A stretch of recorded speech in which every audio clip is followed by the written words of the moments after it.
Aleluia. Poder sentar, irmãos. Culto maravilhoso. A presença do Senhor é grande, é poderosa sobre as nossas vidas. Amém, irmãos? Evangelho de João, capítulo 14, verso 18.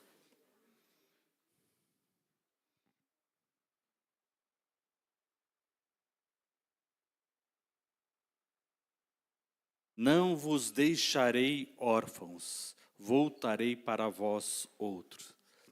Vamos falar sobre a orfandade. Algumas pregações atrás, nós pregamos sobre essa mensagem. E o Senhor continua falando no meu coração, acho que deve ter quase um mês, hein? Mas o Senhor tem falado no meu coração ainda sobre essa passagem, né? E a importância, né, de nós compreendermos a profundidade daquilo que Deus quer tratar no nosso coração, né? Ele diz assim, no verso 16, eu rogarei ao Pai, e Ele vos dará outro Consolador, a fim de que esteja para sempre convosco o Espírito da verdade, que o mundo não pode receber, porque não o vê, nem o conhece. Vós o conheceis, porque ele habita convosco e estará em vós. Não vos deixarei órfãos, voltarei para vós outro. Ainda um pouco e o mundo não me verá mais. Vós, porém, me vereis, porque eu vivo e vós também vivereis. Então tem uma profundidade nessa palavra, porque os discípulos, eles estavam ali, eram grandes, né, adultos, né, então ali tudo na faixa dos 30 anos, talvez João o mais novo, talvez 25 anos, e nós vemos, quando a gente fala assim de órfão, né, a gente só às vezes pensa em menor de idade, né, ele é órfão, tal, né, e quando passou a ser adulto, não existe, como se não existisse mais orfandade para quem já é adulto. Mas aqui, Jesus está dizendo para os seus discípulos, não vos deixarei órfãos. Então, o sentimento de orfandade, né, que ele se traduz muitas vezes como solidão, né, tristeza, angústia, ela está muitas vezes, né, presente em nosso coração. E nós precisamos entender o tratamento de Deus. Então, muitas coisas que está no coração do homem, quando você vai mergulhar fundo, você vai descobrir o quê? O sentimento é de orfandade. E outras coisas podem parecer como o problema da vida da pessoa. Mas Jesus, né, como Jesus Cristo é a verdade, ele vai e ele toca lá no profundo. Né? E no profundo ele falou para os discípulos, não vos deixarei órfãos. Né? Então, quando Jesus ele veio mostrar, né, que ele é o caminho, a verdade e a vida, e ninguém vai ao Pai a não ser por ele. E Jesus mostrou o Deus Todo-Poderoso, né, o Senhor Criador dos céus e da terra. Ele apresentou aos seus discípulos o Deus como Pai. E ele ensinou os seus discípulos a orarem, Pai nosso que estás nos céus. Né? Então, entendendo que o principal, né, da identidade de uma pessoa é saber de quem é o seu pai, né, quem é, da onde vem a sua origem, né, de como você veio, né, a importância de nós percebermos isso. E quando nós vemos que a humanidade veio da onde? E a palavra de Deus nos mostra o Gênesis, o início, né? E nós viemos de Deus. Né? Deus é que nos fez. Né? Deus criou Adão e soprou sobre ele o fôlego de vida. Né? E quando nós vemos Jesus ministrando com os seus discípulos, ele soprou, né, sobre eles o fôlego de vida. Quando Jesus ele ressuscitou, né? E ele falou, recebei o Espírito Santo, né? No cumprimento dessa palavra. E ele soprou sobre eles, né? O Espírito Santo. E disse, olha, daqui alguns dias, né? Daqui um tempo, vocês vão receber do Espírito Santo. Mas Jesus já soprou sobre eles, né? E aqui, Jesus diz assim, olha, o Espírito da verdade que o mundo não pode receber, né? Deus quer que todos recebam, mas para receber é necessário crer. Jesus diz aqui, olha, não pode receber, não porque Deus não quer que todos tenham. Não pode receber porque não o vê, nem o conhece. Né? Então, a questão de poder receber de Deus as coisas é porque nós não estamos conseguindo ver e conhecer a Deus. Está entendendo? A importância de nós, né, explicarmos e ensinarmos, testemunharmos do poder de Deus na nossa vida, é para quê? Para que mais pessoas possam ver que Deus existe. Né? Que Jesus vive. Né? Jesus simplesmente não veio e morreu, mas Ele ressuscitou e vive, e Ele está no controle de todas as coisas. Amém? Dê um glória a Deus, aplauda ao Senhor, glorificado seja o nome do Senhor. Jesus Cristo é o Rei dos Reis e Senhor do Senhor. Todo joelho se dobrará, toda língua confessará que Jesus Cristo é o Senhor. Amém? Então aqui ele começa a abordar toda essa passagem, né, quando a gente vê desde o capítulo 12, né, 12, 13, 14, até o 17, você vai vendo Jesus dando as últimas instruções. Isso aqui é a última semana antes da crucificação. Né? Então, Jesus ele vai falando e João ele começou a relatar, né, que o Espírito Santo fez ele lembrar de todas essas coisas. O Evangelho de João foi o último evangelho a ser escrito. E ele começa a acrescentar, né, as últimas instruções. E aqui é interessante, né, porque Jesus fala bastante, ensina bastante ali aos seus discípulos, falando de alguma coisa que ia acontecer e, digamos, ele morreria e ficaria 3 dias, e ao terceiro dia ele ressuscitaria. Então ele está fazendo um monte de instruções antes desses 3 dias. Né? E depois Jesus voltaria. Talvez na nossa maneira de pensar, você fala assim, só vou ficar 3 dias longe. Precisa de tanta coisa assim? Precisa. Né? Não vos deixarei órfãos, eu voltarei. Quer dizer, Jesus está dando todas essas instruções, mas fala assim, não, mas é só 3 dias. Né? Mas a tristeza é profunda. Né? E a tristeza, ela pode ser duradoura. A angústia pode ser duradoura. Às vezes acontece uma coisa que às vezes tem uma duração pequena, às vezes de 3 dias, mas aquilo arrasta a vida da pessoa por muitos e muitos anos. Por quê? Porque nós somos humanos. Então Jesus, ele semeou essa palavra de consolo, dizendo que ele não nos deixaria órfãos, né? Para quê? Para que depois da ressurreição, para combater toda aquela tristeza, o que Jesus fez? Né? Resgatou toda a palavra que foi falada antes. Amém? Né? Fazendo-os lembrar de tudo aquilo que ele tinha anunciado, para quê? Para que aquela palavra que foi semeada, ela frutificasse e fosse a cura para toda a tristeza. Amém?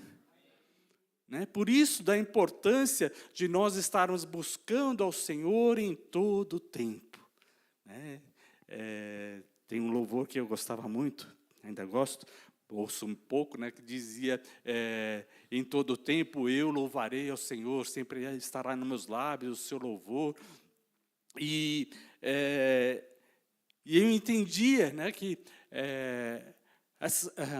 estar louvando ao Senhor todos os dias, né? Essa busca vai preparando o seu coração para momentos de angústia, para que, pelo poder do Senhor, porque Jesus é a ressurreição e a vida, amém? Então, para acabar com a sua tristeza, você precisa de uma renovação, precisa que a semente no seu coração, ela comece a frutificar e ela consuma toda a tristeza, toda a angústia. Está entendendo? Né?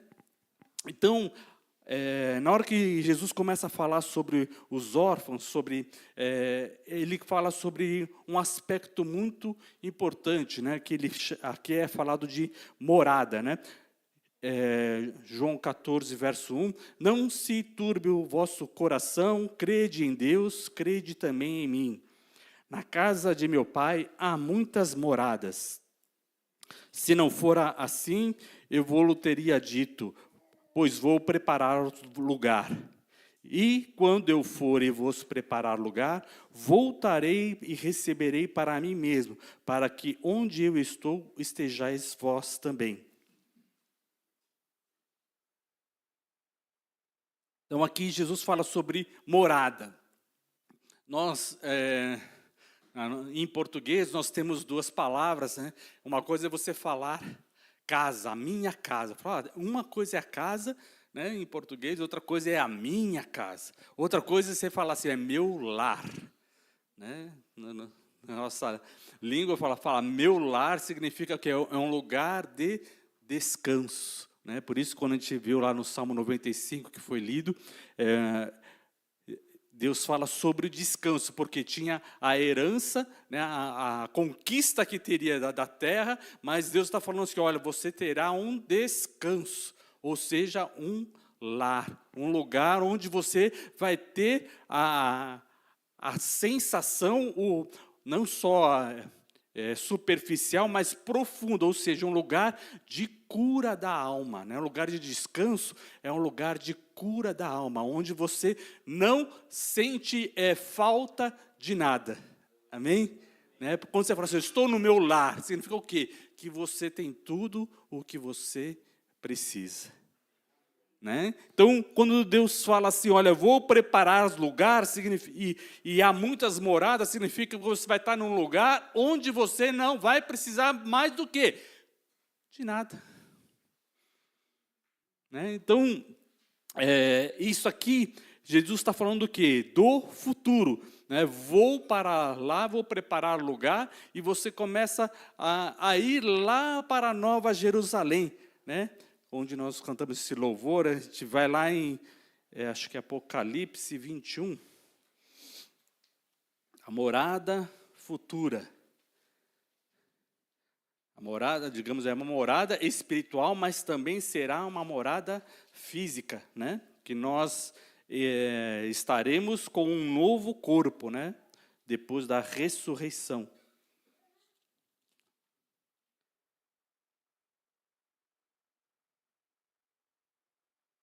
Apocalipse 21, vi novo céu e nova terra, pois o primeiro céu e a primeira terra passaram, e o mar já não existe. Então, nessa nova terra, não vai ter mais mar. Ou seja, a terra vai ser muito maior.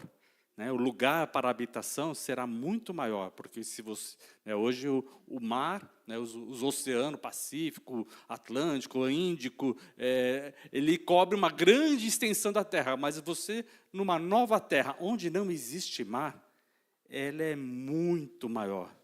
Amém? Está entendendo? Vi também a cidade santa, a nova Jerusalém, que descia do céu da parte de Deus, ataviada como noiva adornada para seu esposo. Então ouvi uma grande voz vinda do trono dizendo, eis o tabernáculo de Deus com os homens. Deus habitará com eles, eles serão povos de Deus, e Deus mesmo estará com eles, e lhes enxugará dos olhos toda lágrima, e a morte já não existirá, já não haverá luto, nem pranto, nem dor, porque as primeiras coisas já passaram. Amém? Então, essa cura da orfandade, né? O sentimento de tristeza profunda vem e é a causa da lágrima, por causa do sofrimento da morte, o sentimento de luto, de pranto, da dor, né? Tudo isso são as consequências, né, da orfandade, né, de você se sentir sozinho, né, porque, por exemplo, para o homem, você às vezes olha para um homem, aí você vê, conforme a expressão do rosto dele, você pensa a quantidade de problemas que ele está pensando. Não é exatamente os problemas que ele tem, mas é a quantidade de problemas que ele está pensando naquilo. Então, quando essa pessoa está muito carregada, você fala assim, ela está com muitos problemas. Às vezes, então, está tudo alegre. Então significa o quê? Que o pastor não tem nenhum problema. É isso, né? Não, significa que eu não estou pensando em nenhum problema.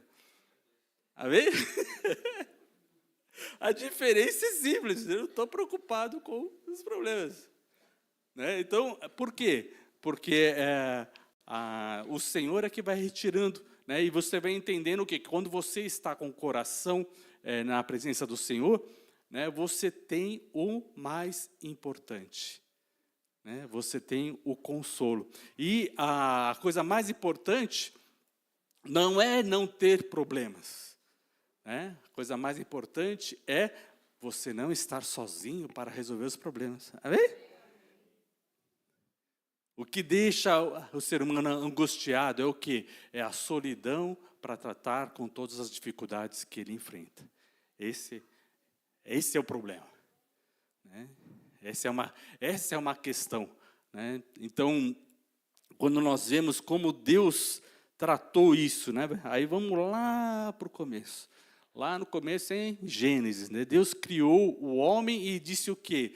Não é bom que o homem esteja só. Amém? Né? Deus criou o homem e já a primeira coisa que ele ficou preocupado, né, que ele entendeu o quê? Não é bom que o homem esteja só. Ainda que esteja no paraíso. Né? Então, quer dizer, no paraíso ele podia ter o sentimento de solidão. Né? Por quê? Porque nós precisamos do ambiente, né? Nós precisamos de estar juntos, de fazer parte. Né? E Deus não criou vários homens, Ele criou um homem, né? Depois da costela de Adão, fez a mulher, para que eles tivessem um filho. Tivessem filhos, né, e fossem cuidando dos filhos, assim fossem o ser humano, a primeira coisa que ele ia ser feito é o quê? Alguém cuidar dele. Né? É a primeira coisa. Um ser humano, ele nasce, né, ele vai crescendo, tem um bebê, nós temos a alegria, né, de ter vários bebês aqui, né, e a gente percebe o quê? A necessidade de cuidado. Né? E aí não é só o pai e mãe, né? Toda a família, todo mundo que olha um bebê fala, né? Parece que mexe, né? Mexe tudo na nossa mente, no nosso emocional. Né? Já tem, meu filho vai ser pai. Então, né? Por quê? Porque vai começando a mexer por dentro em muitas coisas, né? Cada vez que você vê a necessidade e vê a necessidade da criação, e isso tudo que Deus criou vai o quê? Trabalhando com esse aspecto da solidão. Então, ter um filho, né? Vai mexendo com nós para cuidar da nossa solidão. Então, quando, por exemplo, né, um avô, uma avó, né, está ficando mais velhinho, passando o tempo, aí já fala assim, mas eu estou ficando sozinha e tal. Mas o que acontece? Aí nasce um neto, mudou a vida toda. Né? Uma avó com um neto já não está mais sozinha. Amém? Não é verdade? Né? Por quê? Porque há uma mudança. Né? porque Deus proveu a família para ir curando a solidão do homem, né? Para dar instrumentos para que o homem ele fosse totalmente preenchido, porque a cura e o tratamento da solidão, da orfandade, ela vai em vários aspectos da nossa vida, para que você, em todas as fases da sua vida, né, mesmo você sendo adulto, como os discípulos eram já adultos, né, a preocupação de Jesus dizer, olha, não vos deixarei órfãos. Digamos, uma coisa que talvez, né, nós, olhando para um adulto, né, a gente olha assim e fala assim, não é grande, se vira, né? Já não ouviu? Vai não sei o quê, já não é? E às vezes a gente trata os jovens até uma certa idade, né, como uma pessoa que você precisa ensinar, tal. Aí passou de 18 anos, pronto. Agora não preciso mais te ensinar. Se vira, meu. Não tem 18 anos, não tem força aí, não pode correr. Se vira. Você imagina, né, Jesus falando assim para os discípulos, vou passar só 3 dias longe, hein? Se vira aí, segura essa onda, engole esse choro aí. Mas Jesus passou o quê? Uma semana explicando, orando, pedindo para eles orarem juntos. Por quê? Para que a ferida no coração ela não fosse profunda. Está entendendo, irmão? Né? E assim, quando você vai recebendo a palavra do Senhor, isso vai possibilitando que você seja transformado e curado. E aí, continuando lá em João 14, nós vemos outro aspecto. Então, ele falou de morada lá no futuro, e ele falou de morada no presente. Verso 21. Aquele que tem os meus mandamentos e os guarda, este é o que me ama. E aquele que me ama será amado por meu Pai, e eu o amarei, e me manifestarei a ele. No verso 23. Se alguém me ama, guardará a minha palavra, e o meu Pai o amará, e viremos para ele, e faremos nele morada. Olha só, né? Para tratar da orfandade, né? Você olha, estabelece o futuro. Por quê? Porque quem é filho tem uma herança. Amém? Você tem um futuro. O teu presente muda e o teu futuro muda. Nós, como filhos de Deus, nosso presente muda e o nosso futuro também vai mudar. Amém? Por isso Jesus ele disse, ele falou, eu prepararei lugar para quando vocês forem para estarem comigo. Ou seja, quando houver a ressurreição, né, nosso corpo for transformado, nós teremos um lugar junto com Jesus. Amém? E neste momento, com o corpo que nós temos, crendo na palavra do Senhor, recebendo, né? É importante, né? Porque a palavra é falada, mas nós precisamos o quê? Receber a palavra. A fé não é só falar, mas a fé é receber a palavra de Deus. Quando nós cremos, você recebe a palavra de Deus e ela passa a fazer efeito na sua vida. E isso é que vai curar a sua alma, para que você não se sinta solitário enfrentando todos os problemas. Nessa mesma passagem, nós vemos Jesus dizer, olha, no mundo vos tereis aflições, mas tem de bom ânimo, eu venci o mundo. Né? Vencer o mundo não é ficar milionário, não é tal, né? Às vezes a gente fala assim, conhece uma pessoa que passou muito tempo, ele tem um carro novo, tem uma casa nova, mora num bairro de alto poder aquisitivo, ele venceu na vida. Né? A gente olhando para os bens materiais, mas o que é vencer o mundo do ponto de vista cristão, né?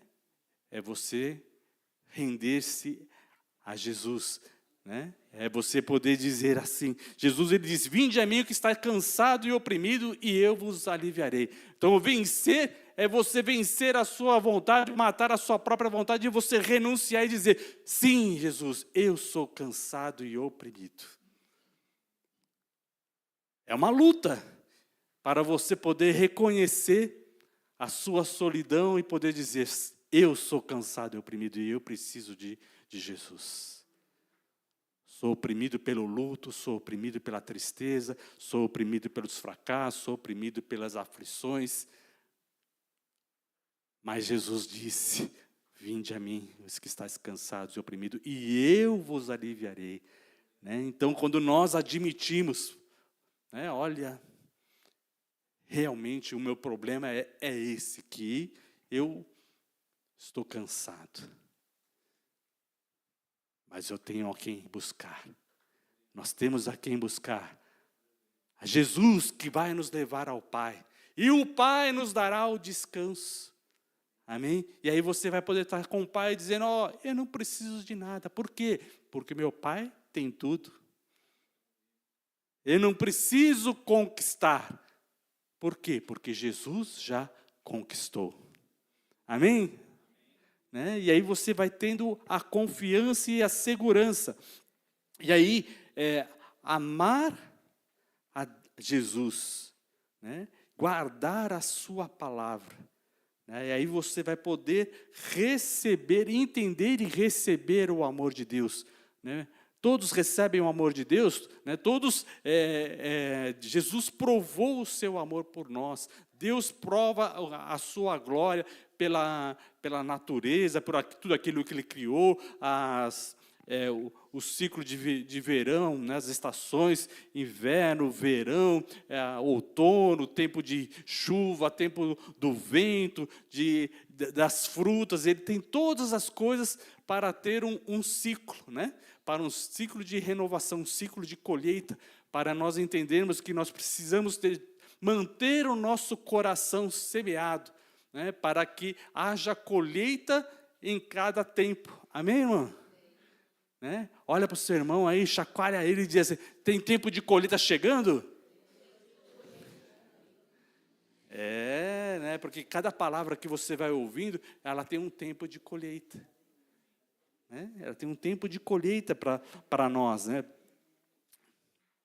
E isso é muito importante, irmãos, para nós compreendermos aquilo que Jesus ele falou. Por isso ele disse, crede em Deus, crede também em mim. E quando ele começou a mostrar,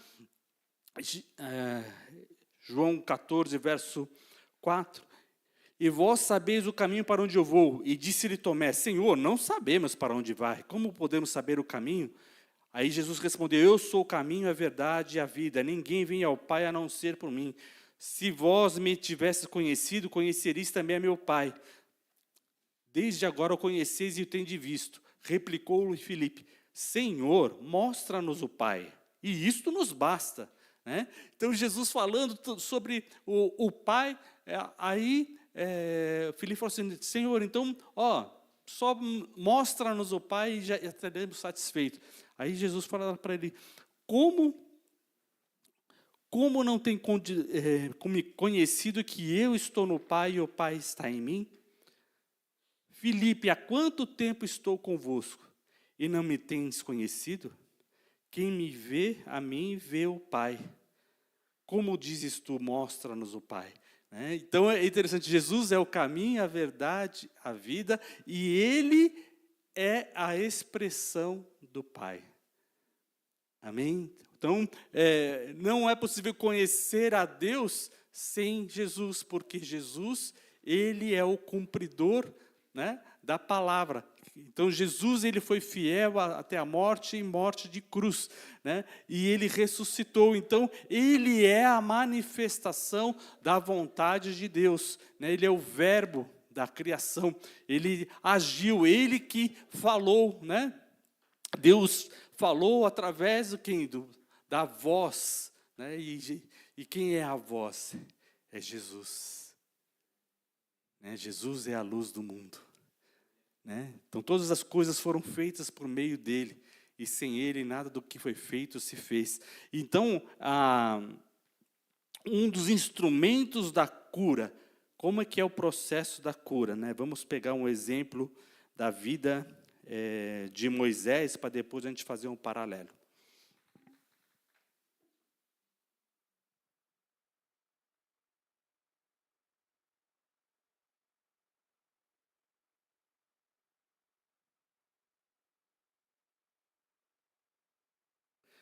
Moisés. Quando Moisés nasceu? Moisés nasceu num período de perseguição às crianças. Né? O faraó mandou matar, matar as crianças. Por quê? Porque os filhos de Israel estavam o quê? Crescendo e se multiplicando, tendo muitos filhos e de uma maneira espantosa, né? Muito mais do que era comum entre os filhos dos egípcios ou de outros povos. Então, eles estavam tendo filhos saudáveis, fortes, e todos crescendo muito. E os egípcios tiveram medo, o faraó teve medo. Né? E aí ele teve uma decisão de matar as crianças para fazer um controle populacional, né? Para não deixar crescer os meninos. Então, nesse momento, né, nessa época, nasce quem? Moisés. Né? E aí, para ele não ser morto, Moisés foi colocado num cesto nas águas do rio Nilo. Né? Então, aí você vê a situação, né, daquilo que uma criança pode sentir. Né? Toda hora a gente percebe o quê? Que a criança começa a chorar, ela precisa do quê? De um abraço, amém? Não é isso que a criança está pedindo? Enquanto ela não está bem, ela quer? Ela quer um colo. Mas não basta o colo, ela quer que fique em pé. Né? Mas é que em pé no colo. Né? Com alguém segurando, sentindo o calor da mãe, de alguém, né? Quer atenção, quer conversando. Agora imagina, agora a criança é colocada no rio, sozinha. Começou a chorar, quem que pegou no colo?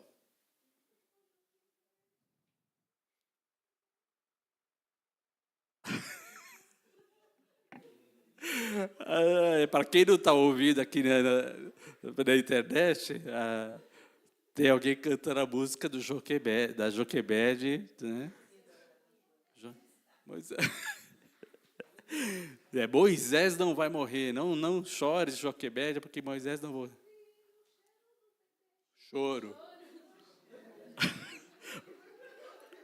Ela tem um sentimento tão forte que ela sente o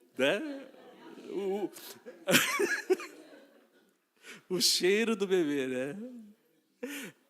Mas pode ouvir o cheiro, né? Então é complicado mesmo, forte mesmo. Então, aí a mãe sente o cheiro, sente o choro, né? Sente de tudo, né? E aí o bebê, ele foi o quê? Tirado das águas, né? E ali a irmã, né? Foi e seguiu, né? A Miriam seguiu ali Moisés, viu quando a filha de Faraó, uma das princesas, pegou a Moisés e aí ofereceu para ser amamentado. E ele então foi amamentado pela mãe. Então, olha só, né? Deus faz com que até pessoas estranhas venham a cuidar, né, de você para curar o seu sentimento da orfandade, né, de ter sido largado, de ter sido abandonado.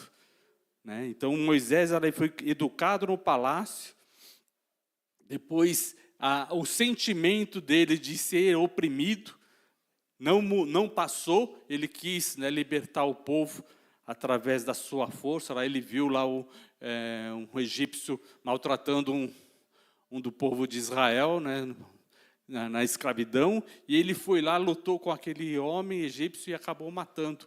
Né? Por quê? Porque o sentimento da opressão estava corroendo.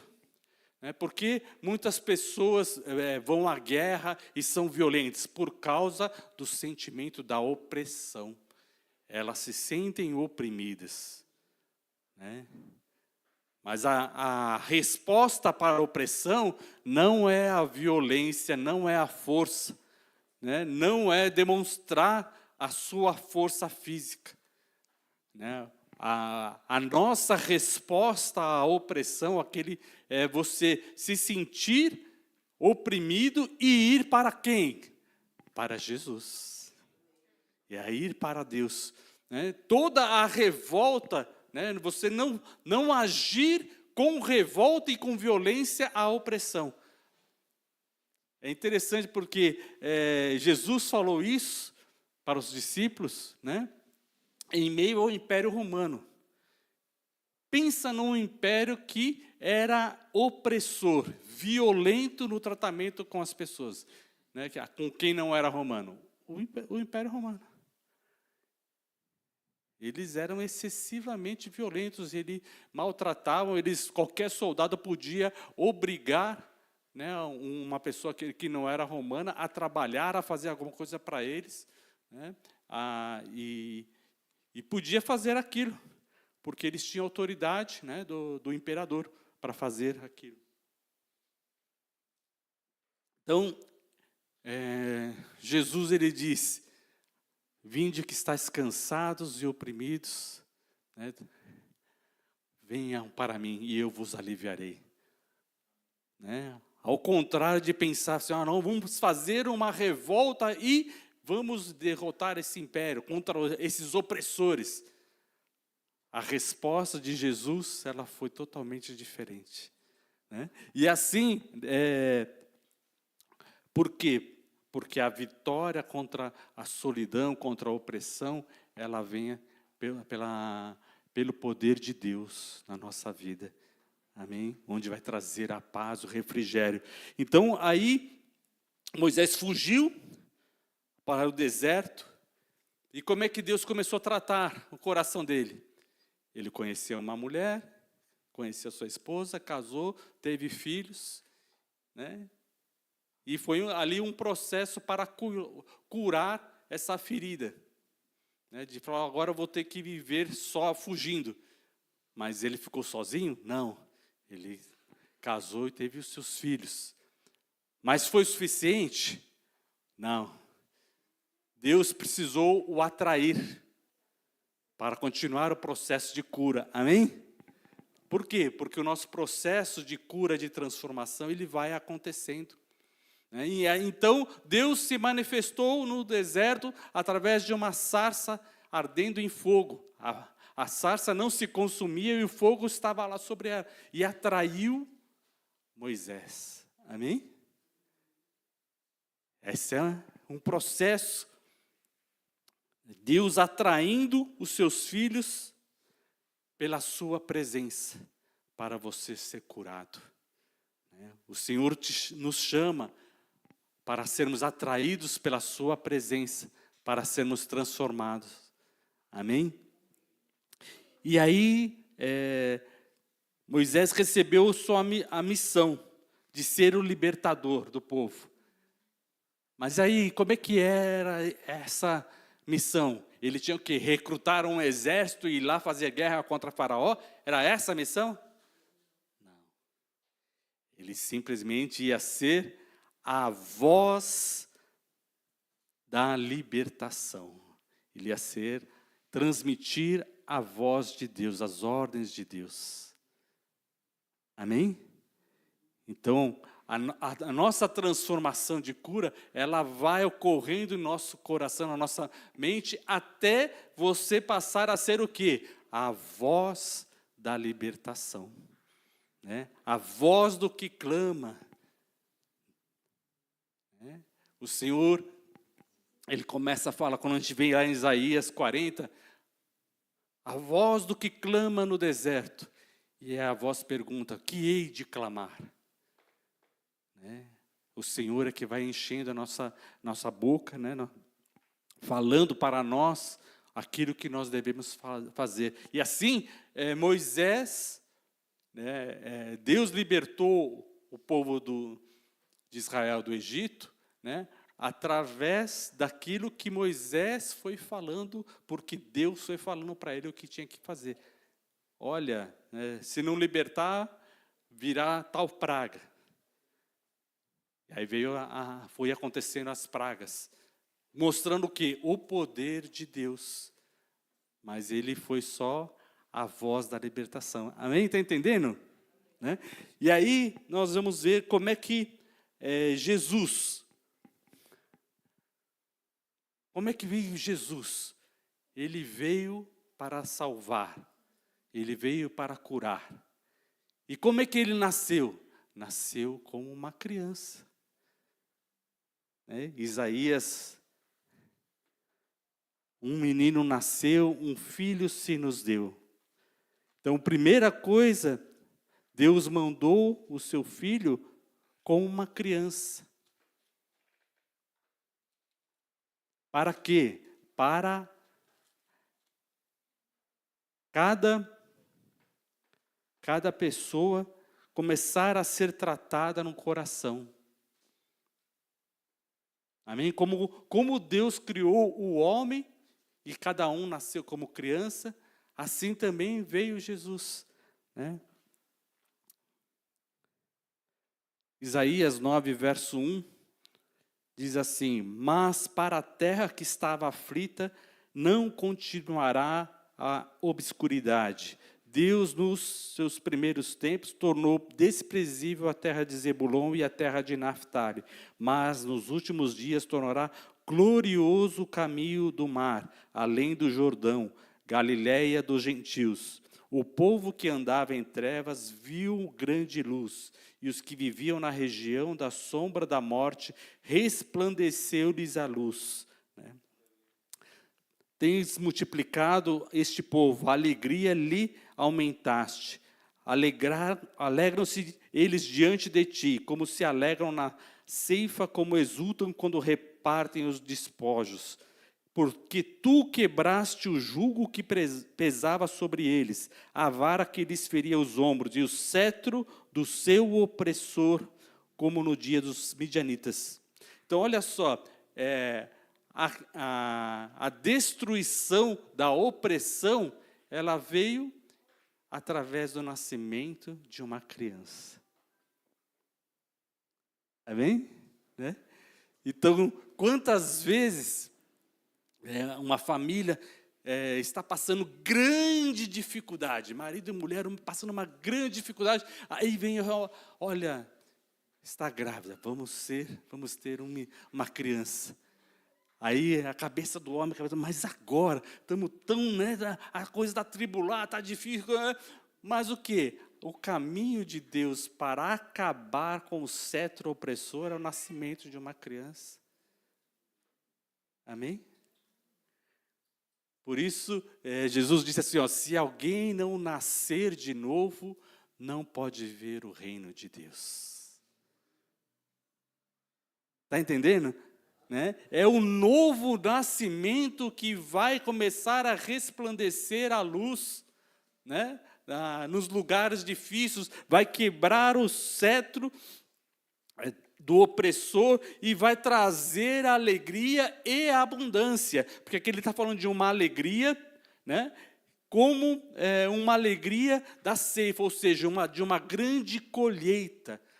Quando você faz uma grande venda, ou recebe um bônus, uma promoção, recebe um rendimento muito maior do que você está acostumado, tem alguém que fica triste?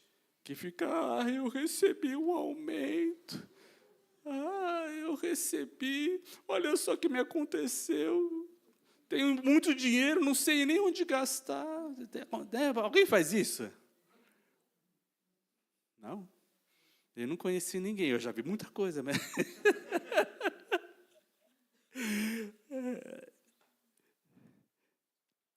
Mas a alegria, ela começa a mexer de tal maneira no nosso coração, que você começa a perceber a abundância. Amém? E assim, quando há um novo nascimento, você começa a perceber o quê? A abundância. Mas são de bens? Não. é de alegria, é de provisão, né? É de esperança, é saber que o Senhor é contigo, né? E aquilo que for necessário, o Senhor vai lhe dar. Amém? Né? Ou seja, é um sentimento de que você tem alguém cuidando de você. Você tem um pai. Né? Deus se manifestou para o povo de Israel como o pastor. Né? E eles chamavam de pai Abraão. Eles não chamavam Deus de pai, eles chamavam só de pai Abraão. Né? Porque foi ali, através deles, que eles nasceram. Por quê? Porque eles compartilhavam do mesmo sangue. Né? Do mesmo sangue, né? Da mesma carne. Então, eles tinham esse entendimento. Hoje, pela ciência, nós percebemos o quê? Que tem o mesmo DNA. Né? Que um filho ele tem marcado, né, nos seus genes, na forma do seu corpo, no seu desenvolvimento, nas suas características físicas, e aquilo que ele vai fazer já está marcado no seu DNA, quem é o seu pai. Né? E o que Jesus, ele veio para que nós nascêssemos de novo pelo seu Espírito. Pelo Espírito Santo. E aí você, digamos, vai ter o mesmo DNA espiritual. É isso, meu irmão. Por quê? Porque você vai nascer da água, da palavra de Deus e do Espírito Santo. Amém? Está entendendo? Olha para o seu irmão e diga para ele, você nasceu de novo? Da água e do Espírito? É para ser filho de Deus. É para ser filho de Deus. É a tua cura. É a tua transformação. Amém? Está entendendo, irmão? Aplauda ao Senhor, glorifique o nome do Senhor por esse plano maravilhoso, esse plano simples, poderoso, que não pode ser impedido. Porque a palavra do Senhor, ela não pode ser impedida. Né?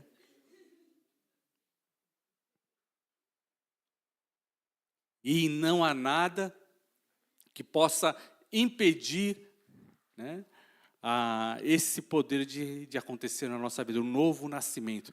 Não há opressão maligna que possa vencer isso. Né? Você crer e receber. Deus lhe deu o poder de serem feitos filhos de Deus.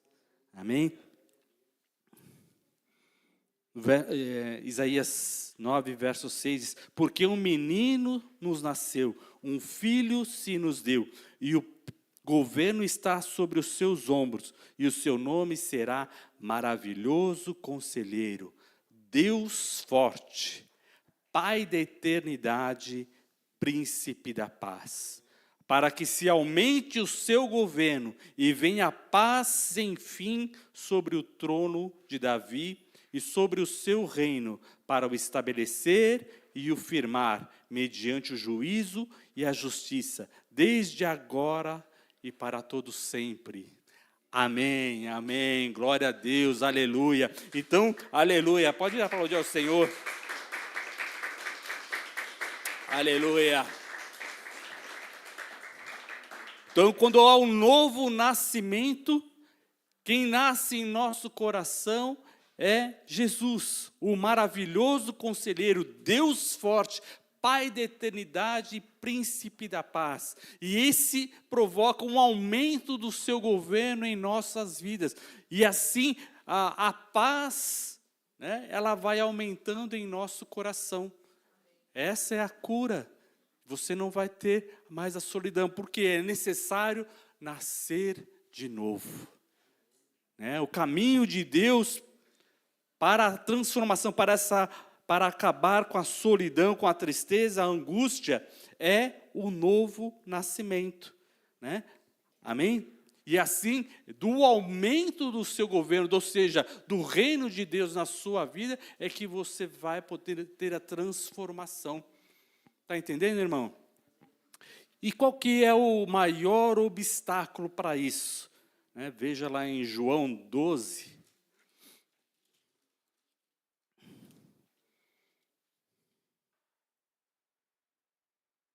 12, 12, verso 37. Embora tivesse feito tantos sinais na sua presença, é melhor ver o 36. Enquanto tendes a luz, crede na luz, para que vos torneis filhos da luz. Jesus disse essas coisas e retirando-os ocultou-se deles. Olha só como Jesus ele fala. Enquanto tendes a luz, credes na luz, para que vos torneis filhos da luz. Né? Então, quando você crê em Jesus, que é a luz do mundo, né, e você recebe a luz, né, você deixa, né, você passa a olhar, né, porque quando a gente está olhando a luz, você pode se esconder da luz, né, ainda que você tampa só os olhos assim e fala assim, não, ninguém está me vendo, né, você não está recebendo aquela luz, mas a luz estava tocando em você, né, então às vezes a criança quando é pequena, ela faz o quê? Ela esconde os olhos, né, porque os olhos são a janela da alma, né, então se ela não está vendo, ela não está recebendo, né, e não está sentindo, mas quando a luz resplandece sobre a sua vida, e você passa a olhar para a luz, você deixa a luz do Senhor entrar na sua vida, ou seja, você se expõe, você mostra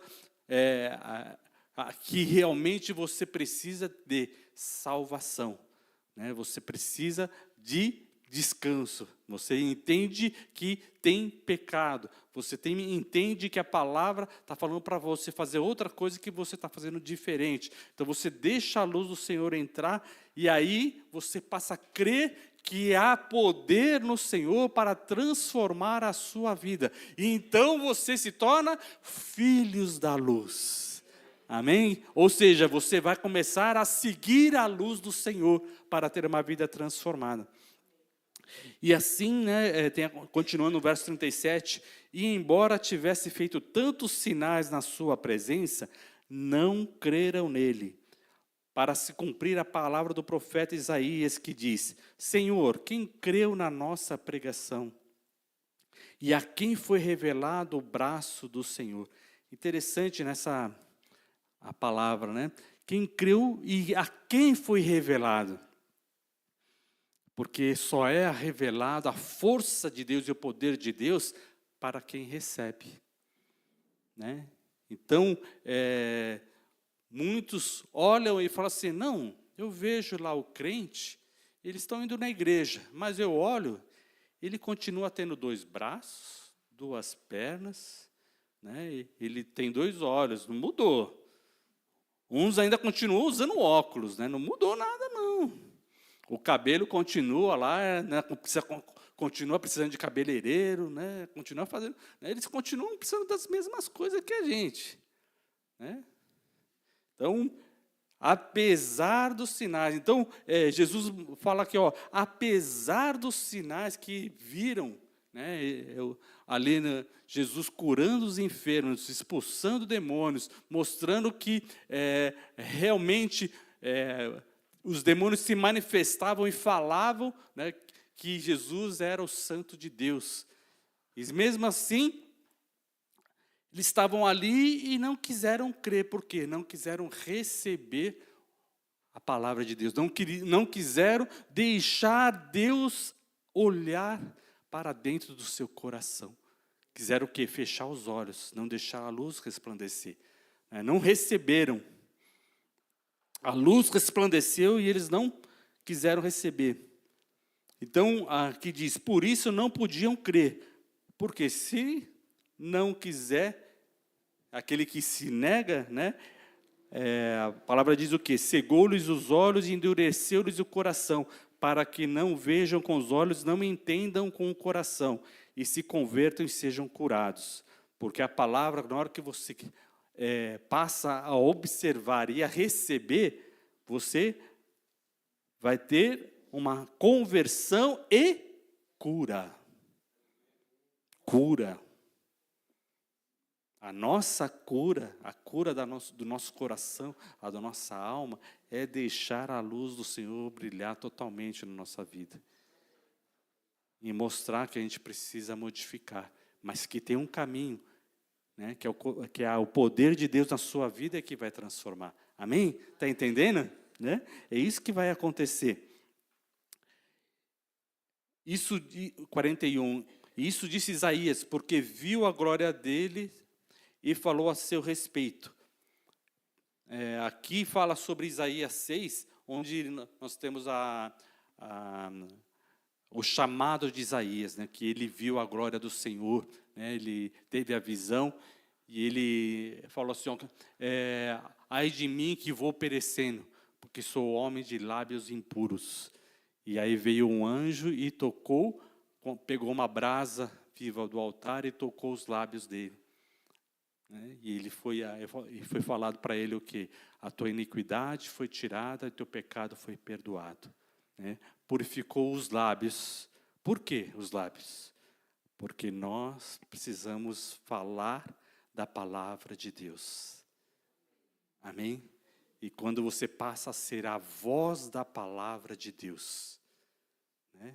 Ou seja, você pode dizer, eu creio em Jesus. Eu creio no poder de Deus. Eu creio que Jesus Cristo é o meu Salvador. Eu creio que há poder para transformar a minha vida. Eu creio que Jesus quer que eu seja curado. Amém? Você começa a falar a palavra de Deus e isso vai curar a sua vida. Amém?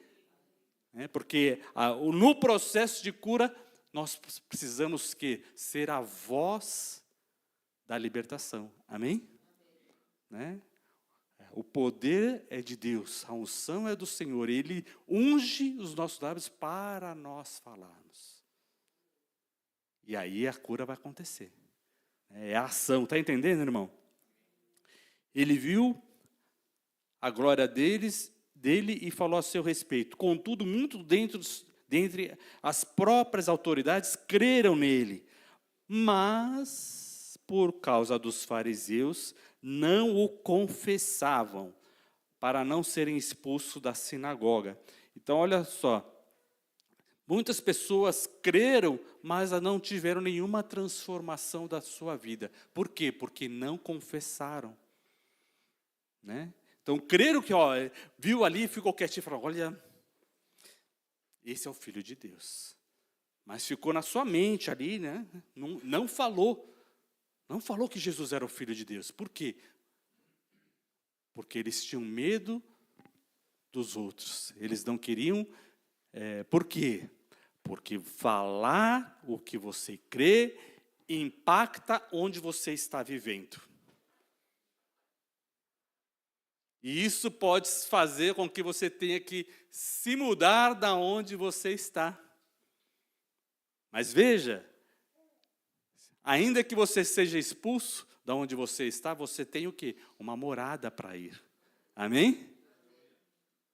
Essa é a nossa fé. Então, se você crê, e aí você precisa confessar. As pessoas têm medo de confessar? Tem. Muitos creem em Jesus, mesmo nos dias de hoje. Talvez o Brasil inteiro creia em Jesus. Talvez todos os brasileiros já creem em Jesus. Mas quantos confessam? Quantos têm medo de confessar? Quantos têm medo de abrir a sua boca e dizer, eu creio que Jesus é o Senhor. Eu creio que Ele ressuscitou. Eu creio que Ele é o Rei dos Reis e Senhor dos Senhores. Eu creio que eu preciso obedecer a palavra de Deus. Quantos têm medo de dizer isso? Que a Bíblia é a palavra do Senhor. Quantos têm medo de dizer isso? E aqui, essas autoridades, eles tinham medo porque eles não queriam ser expulsos da sinagoga, porque amaram mais a glória dos homens do que a glória de Deus. E isso aqui é uma explicação porque há tanta dificuldade de transformação e a cura. Por quê? Porque a cura ela só vai acontecer depois de confessar. Está entendendo? Então, muita gente está crendo em Jesus e não fazendo nada com a sua fé. Né? E nós precisamos ensinar as pessoas, olha, para a cura acontecer, é necessário que confesse. Né? Que confesse que Jesus é o Senhor. Que fale do poder de Deus. Né? Que reconheça que nós somos cansados e oprimidos. Né?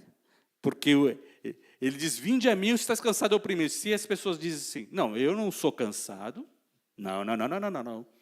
Eu tomo todas as vitaminas, eu tenho toda a alimentação, eu tenho todas as frutas, eu tenho, né, eu pratico exercício, eu faço musculação, eu não sou cansado, eu já tenho a renovação. Então você não precisa de Jesus, então você não vai para Jesus, é isso. Então, a mensagem de Jesus é claro, os que estão cansados e oprimidos, vai a Ele. Então, a sociedade crê em Jesus, mas quer evitar o quê? Quer evitar dizer que está cansado. É proibido dizer que está cansado. Ah, está cansado? Não, então faz isso aqui, ó, toma essa vitamina, toma isso aquilo, faz isso aqui. Ah, mas você é sedentário, né? Ah, sedentário, ah, não faz nada. Né? Só trabalha o dia todo sentado. Mas por quê? Porque eu trabalho sentado.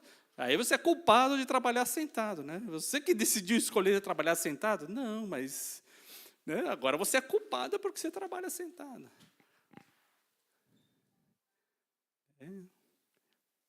Por quê? Porque a sociedade não quer dizer que precisa de Jesus. Né? E só tem um caminho. É dizer que precisa de Jesus. Só tem esse caminho. Quem é salvo, quem é curado, quem é transformado, é quem diz, eu preciso de Jesus. Voz do que clama no deserto, que hei de clamar. Salmo 145.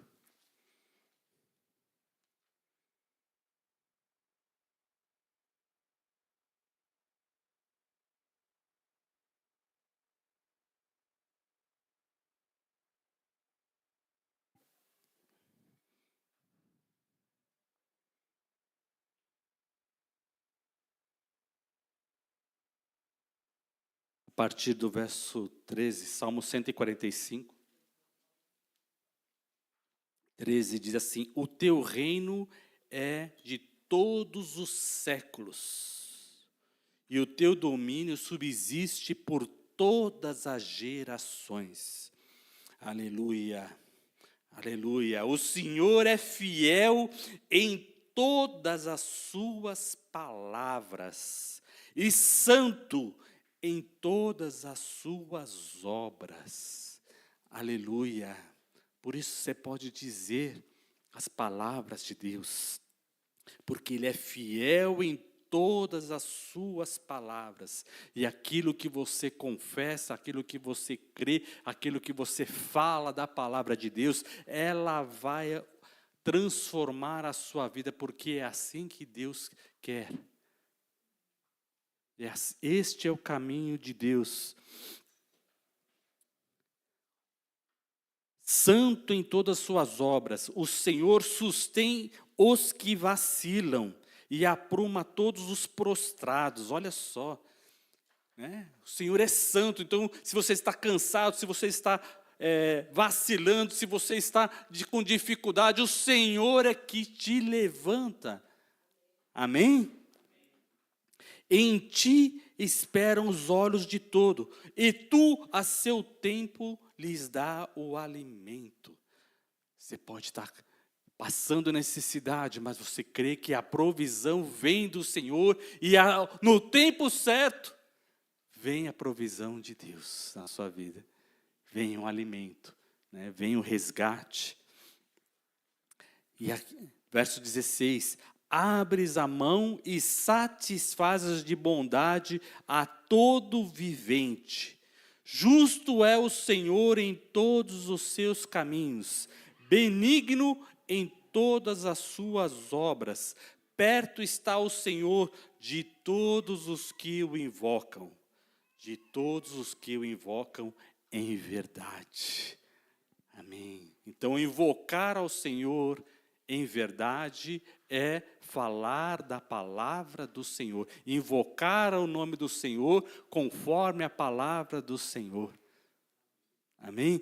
E isso é invocar em verdade. Então eu falo assim, Deus me livra. Isso é invocar o nome do Senhor? Parcialmente. Né? Tem que dizer, me livra por quê?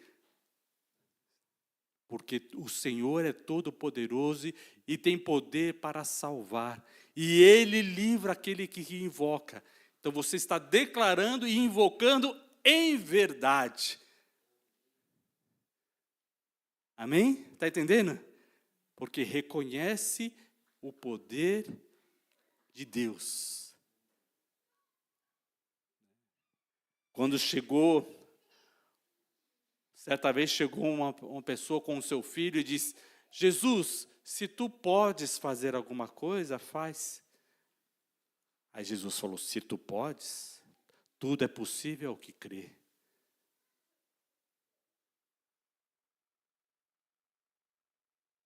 Aí ele disse, ajuda na minha incredulidade. Quando você começa a dizer, não, Jesus tem todo o poder. Eu creio, Senhor, me livra, Senhor, me ajuda. Então você está invocando em verdade, amém? E o Senhor está perto de todos os que invocam. Verso 19, Ele acode à vontade dos que o temem, e atende o clamor e o salva. Ele acode à vontade. Então, se invocarmos em verdade, né? Então, faça a sua oração completa. Né? Não é só Deus me ajude, né? Tu és o meu Deus, o meu Senhor, me ajude. Dá a nós o pão cotidiano. Pai nosso, né? Deus está trazendo filhos, né? Esse resgate, nos tornando filhos, é que vai nos curar de toda a solidão, de toda a tristeza. Né? É você ver na palavra que você é filho agora. Você entender que você é filho de Deus. Amém? Verso 4 diz, uma geração louvará a outra geração as tuas obras e anunciará os teus poderosos feitos.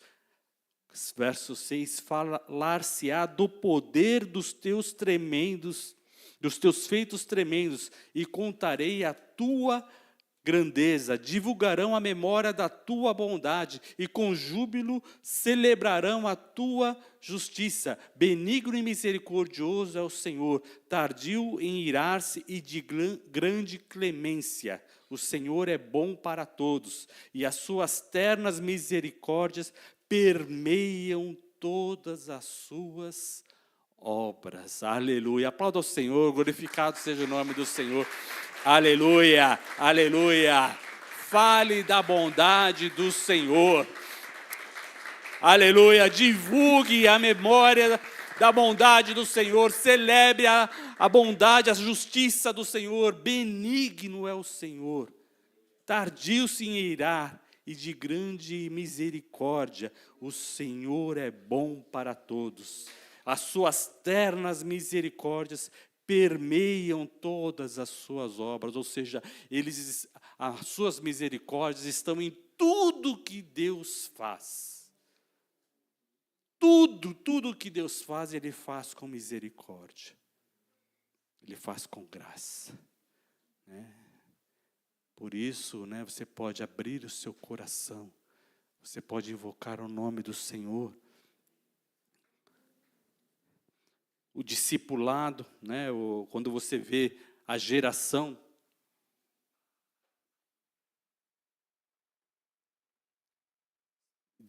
os filhos, eles servem para quê? Para passar de uma geração para outra geração. né? O discipulado, você vai passando de uma geração para outra geração. E aí Jesus, ele começou um discipulado diferente. Quando você vê o discipulado que Elias e Eliseu fizeram, né, ensinando os profetas e estando ali junto para eles conhecerem a Deus. Quando você vê o discipulado de Jesus, ele tornou os discípulos participantes, né? Antes de ele chegar numa cidade, ele já mandava os discípulos, né, ir anunciando para expulsar os demônios, para falar do seu grande poder, anunciando o reino de Deus está próximo, arrependei-vos e convertei-vos. Ele falou para os seus discípulos já anunciarem, arrependei-vos e convertei-vos, para eles serem participantes, ou seja, nós somos participantes do reino de Deus quando nós abrimos a nossa boca para falar as palavras de Deus. Amém? E é isso que vai nos levar ao descanso. Quando nós vemos lá em Hebreus, para encerrar mais uma vez,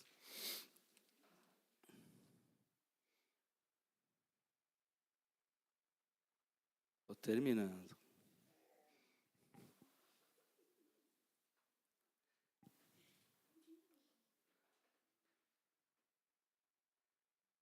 Hebreus 2, verso 11. Pois tanto que santifica como os que são santificados, todos vêm de um.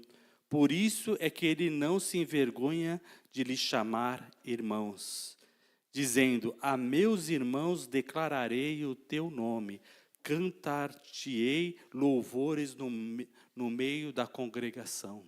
Veja, Jesus, ele não se envergonhou de nós. E ele disse: eu vou anunciar a tua palavra a meus irmãos. Amém? Ele abriu a sua boca por nós. E outra vez, eu porei nele a minha confiança. E ainda, eis aqui estou eu e os filhos que Deus me deu. Visto que os filhos têm participação comum da carne e sangue, também ele igualmente participou, para que por sua morte destruísse aquele que tem o poder da morte, a saber, o diabo, e livraste todos que pelo pavor da morte estavam sujeitos à escravidão por toda a vida. Amém? Então, Jesus, ele veio para nós termos um novo nascimento, e esse novo nascimento nos livra do poder da morte que está nas mãos de Satanás. Amém? É um novo nascimento. Então, o mundo jaz no maligno e ele está tornando um mundo angustiante, as pessoas sentindo oprimidas, não importa a quantidade de riqueza, não importa os bens, as coisas que as pessoas podem ter, porque vão continuar sendo oprimidas e não tem como fugir pelos meios do homem, não tem como fugir dessa opressão, dessa angústia, do pavor da morte. E as pessoas estão escravas pela vida toda. Mas Jesus venceu a morte, venceu o mal, venceu as trevas. E ele deu o poder da ressurreição para nós nascermos de novo e estarmos livres do poder da morte. Amém? É por isso que nós temos vida. Hebreus 3, 14, verso 12. Tende, pois, cuidado, irmãos, que jamais aconteça haver em qualquer de vós um coração perverso de incredulidade, que vos afaste do Deus vivo. Pelo contrário, exortai-vos mutuamente, cada dia, durante o tempo que se chama hoje, a fim de que nenhum de vós seja endurecido pelo engano do pecado. Porque nós temos nos tornado participantes de Cristo, se de fato guardarmos firme até o fim a confiança desde o princípio tivermos. Enquanto se diz, hoje, se ouvirdes a sua voz, não endureçai o vosso coração, como na provocação. Então, se hoje a gente ouvir a voz do Senhor, o que nós devemos fazer? Repetir a voz do Senhor e dizer, seja feita a tua vontade na minha vida. Amém? E é esse que vai dar o descanso, né, para nós não nos tornarmos desobedientes pelo pecado. E assim nós teremos uma vida transformada. E a segurança de não ficar à mercê do poder da morte, né? Porque tudo que você possa perder, o sentimento é o quê? Se eu perder tais bens, as coisas vai me levar à morte, vai me levar à destruição, vai me levar à angústia, né? Não se deixe enganar. Aquele que nasceu de novo, ele passa da morte para a vida, e ele precisa juntar tesouros no céu. Amém? Onde nem a traça, nem o inimigo, ninguém vai poder roubar. Porque na hora que você começa a trabalhar para o reino de Deus, você tem um tesouro que não pode ser atingido, não pode ser tocado, porque você começa a trabalhar, você está trabalhando, você está ofertando, tudo que você está fazendo está santificando para o reino de Deus. E aí o maligno não pode tocar, está entendendo? Porque você está construindo no reino de Deus. Amém, olha só, ouviu? Amém. Você está construindo no reino de Deus, amém? Amém, amém, glória a Deus. Coloque-se em pé, vamos aplaudir ao Senhor.